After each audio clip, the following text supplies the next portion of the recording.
பெயர் பெற்ற வர்த்தகர் ஒருவர் இருந்தார். அவரது பெயர் ஹாஜி முகமது இஸ்மாயில் என்பதாகும். பிரித்தானியாவின் ரோலண்ட்ஸ் கார் லிமிடெட் நிறுவனத்தின் ஏக இறக்குமதியாளராக இருந்தார்கள். கண்டி மாவட்டத்தில் 1947 ஆண்டு ஆகஸ்ட் மாதம் என்றுமில்லாத வெள்ளம் ஏற்பட்டது.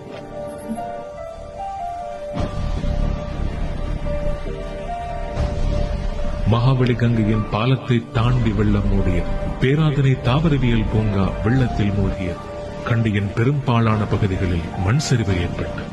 அன்று 1947 ஆண்டு ஆகஸ்ட் மாதம் 14ஆம் தேதி ஹாஜி முகமது இஸ்மாயில் அவர்களின் மகன் ஜக்கி இஸ்மாயில் அவர்கள் கொழும்பிலிருந்து ஆஸ்டின் 7 வகையைச் சேர்ந்த காரில் கண்டி நோக்கி பயணித்தார்.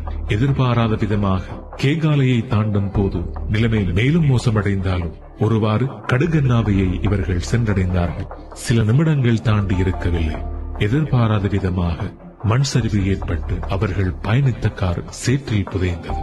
துரதிர்ஷ்டவசமாக யாரும் உயிர் தப்பவில்லை. ஜக்கி இஸ்மாயிலின் மறைவை ஹாஜி முகமது இஸ்மாயில் அவர்களால் தாங்கிக் கொள்ள முடியவில்லை.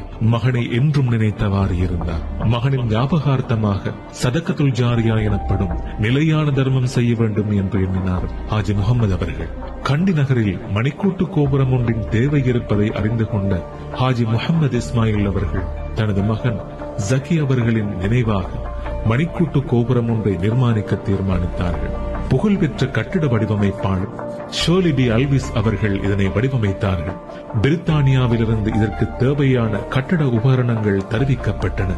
நிர்மாண பணிகள் 1950 ஆண்டு டிசம்பர் மாதம் 23ஆம் தேதி பூர்த்தியடைந்தன.